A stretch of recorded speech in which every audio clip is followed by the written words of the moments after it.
dia. Sekarang aku tanya, ketika Yesus membangkitkan Lazarus, itu dia mempunyai mukjizat dari dirinya sendiri atau diberikan mukjizat? Silakan. Tuhan Yesus itu kuasanya berasal dari dirinya sendiri, karena Tuhan berfirman di Lukas 8:41 dan 46 bentar ya. bahwa kuasa itu berasal dari dirinya. Enggak, yang membangkitkan Lazarus. Iya, semua kuasa. Kan Tuhan Yesus Kristus itu yang Allah itu sendiri.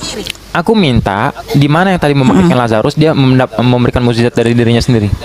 Sedangkan Kak sebentar, sedangkan Lukas 8:46, Lukas 8:46, ketika dia menyembuhkan orang sakit, kuasa itu berasal dari dirinya sendiri. Makanya ketika membangkitkan orang mati pun kuasa itu berasal dari dirinya sendiri. Tidak ada izin dari manapun. Kan Tuhan Yesus itu adalah Allah itu sendiri, Elohim itu sendiri yang datang ke dunia 2000 tahun yang lalu. Sebentar Kak, di situ Kakak bisa baca baik-baik bahwasanya dia tuh diberikan mukjizat oleh Bapa. Di mana diberikan mukjizat? Kita baca ya. Nih, mau baca satu perikop atau gimana ini? Ya, terserah. Nih, kita lihat ya. Di sini karena tidak ada orang mengakui nih, mana bentar ya. Ini membangkitkan Lazarus di mana tadi, Kak? Sama yang membangkitkan Lazarus tadi di mana konteksnya tuh? Yohanes 11. Yohanes 11 berapa? Ayat 1 sampai 44. Oke.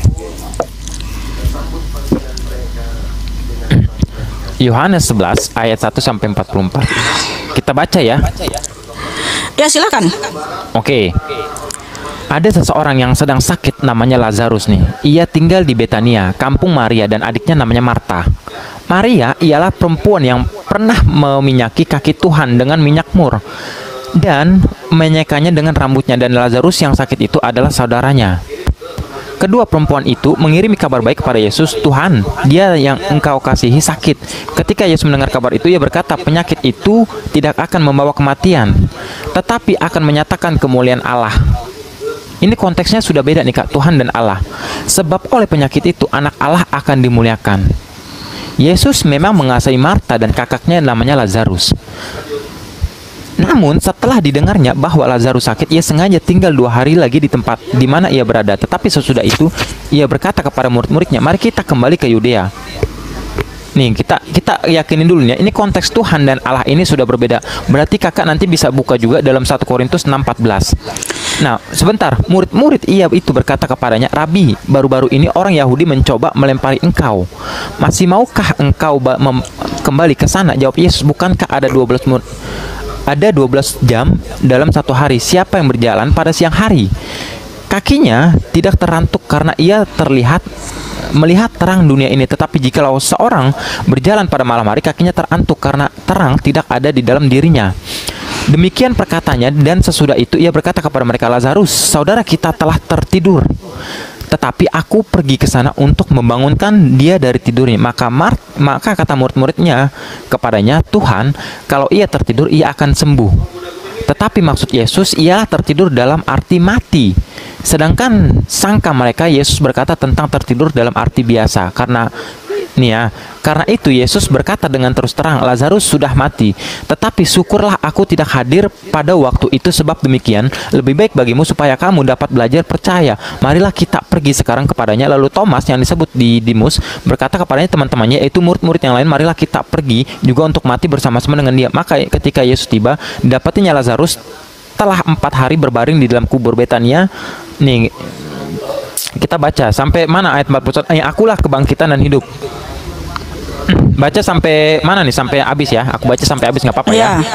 Baca Oke. dong. Di situ banyak orang Yahudi telah datang kepada Marta dan Maria untuk menghibur mereka berhubung dengan kematian saudaranya. Ketika Marta mendengar bahwa Yesus datang, ia pergi mendapatkannya, tetapi Maria tinggal di rumah. Maka kata Marta kepada Yesus, Tuhan, sekiranya engkau ada di sini, saudaraku pasti tidak mati. Tetapi sekarang pun aku tahu bahwa Allah, beda konteks nih Kak, bahwa Allah. Udah baca dulu, nggak usah menjawab, nggak usah menjelaskan. Baca dulu sampai selesai. Oke, sebentar ya. Bahwa Allah akan memberikan kepadamu segala sesuatu yang engkau minta kepadanya. Kata Yesus kepada Maria, saudaramu akan bangkit. Kata Marta kepadanya, aku tahu bahwa ia akan bangkit pada waktu orang-orang Yahudi bangkit akhir zaman. Jawab Yesus, nggak ada orang-orang Yahudi situ. Orang-orang bangkit pada waktu orang-orang bangkit. Bacanya yang benar. Oh ya. Mana ya?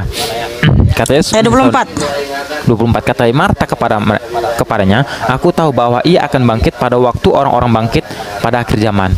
Jawab Yesus, akulah kebangkitan dan hidup. Barang siapa percaya kepadaku, ia akan hidup walaupun ia sudah mati. Dengar ya.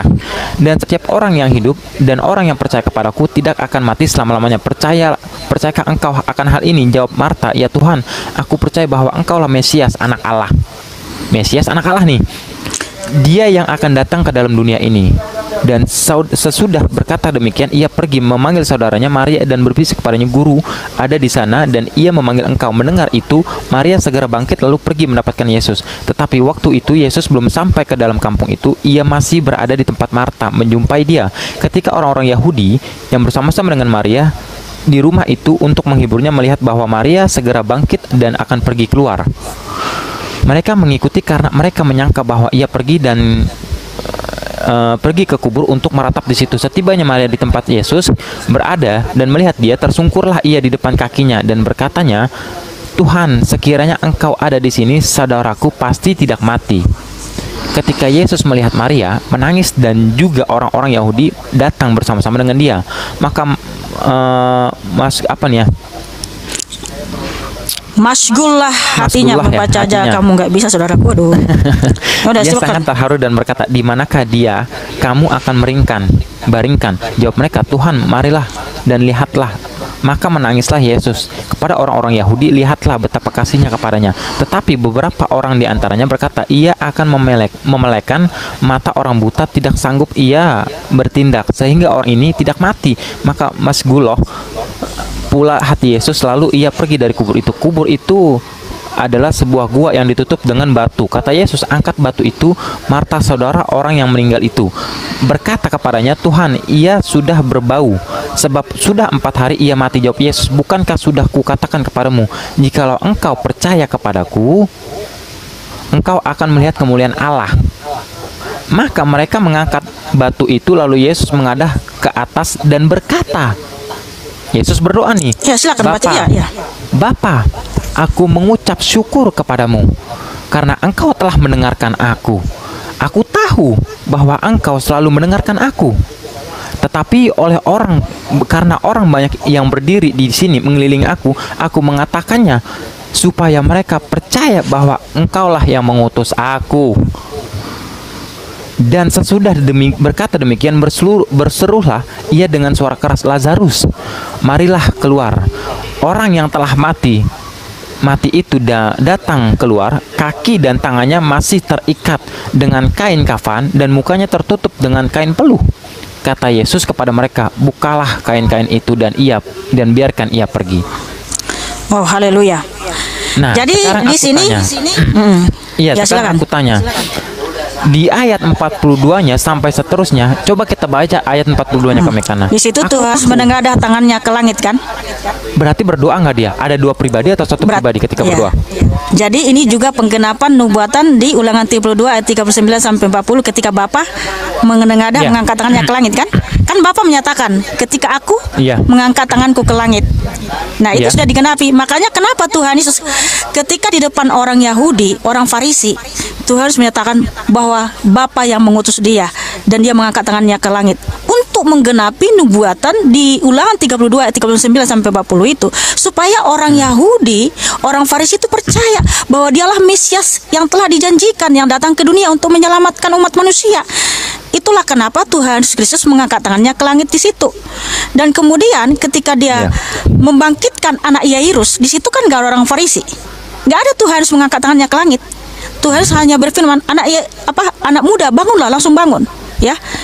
Jadi harus kamu ketahui dulu konteks ketika Tuhan Yesus berhadapan dengan orang Farisi dan ketika Tuhan Yesus hanya ada murid-muridnya atau rasul-rasulnya dengan anak yang mau dibangkitkan itu.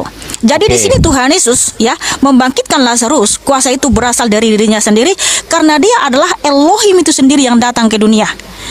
Dan juga Tuhan Yesus menyatakan di Lukas 8 ayat 46, ada kuasa keluar dari diriku.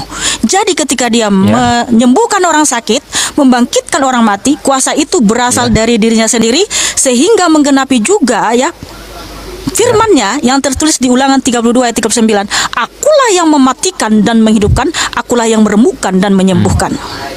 Oke, sekarang aku tanya. Makanya mujizat hanya terjadi di dalam nama Tuhan Yesus. Para rasul itu membangkitkan orang mati, ya, menyembuhkan orang sakit dalam nama Tuhan Yesus. Karena Tuhan Yesus adalah Dia adalah Tuhan Allah dan Bapa yang tertulis di 2 Tesalonika 2 ayat 16. Oke. Jadi Tuhan Yesus disalib supaya kamu tahu kenapa orang Farisi menyalib Tuhan Yesus.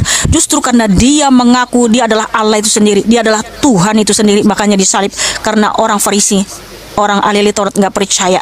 Tetapi apakah Tuhan berdusta? Tidak, saudaraku. Terbukti dia mati dan bangkit pada hari ketiga. Dan ketika dia bangkit membawa keselamatan kekal. Banyak orang yang bangkit juga karena Tuhan Yesus telah membebaskan mereka dari dunia kematian, dari kerajaan maut, dari alam barzah, sehingga mereka juga bangkit dan dibawa ke tempat tinggi yaitu surga yang tertulis di Efesus 4 ayat 8 sampai 10. Nah, begitu saudaraku ya.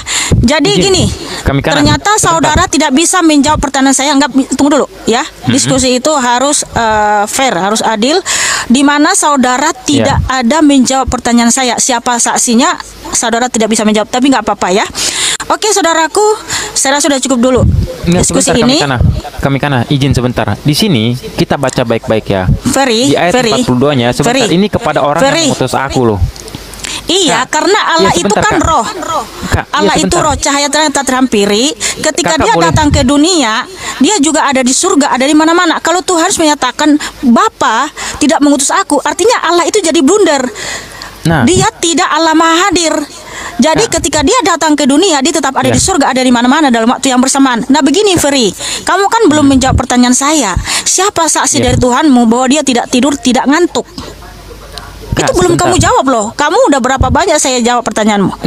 Nah kalau kamu nggak bisa jawab, Kak, lebih bagus saya ganti dulu sama orang lain. Kak, di dalam Yohanes 13:16, seorang yang diutus tidak lebih besar daripada mengutus, Kak. Ferry, itu Yesus mengatakan. Halo Ferry. Iya. Tadi saya sudah katakan sama kamu, alasan Tuhan Yesus itu disalib karena dia mengaku Tuhan Allah itu sendiri. Kalau dalam pikiranmu sama dengan orang Farisi ahli Taurat bahwa Tuhan Yesus hanya sekedar utusan, nggak akan disalib dia, ya, nggak akan disalib. Kalau pemikiranmu, kalau imanmu sama dengan Farisi ahli Taurat bahwa Tuhan Yesus itu hanya sekedar utusan, bukan Tuhan itu sendiri, nggak akan disalib dia, bro.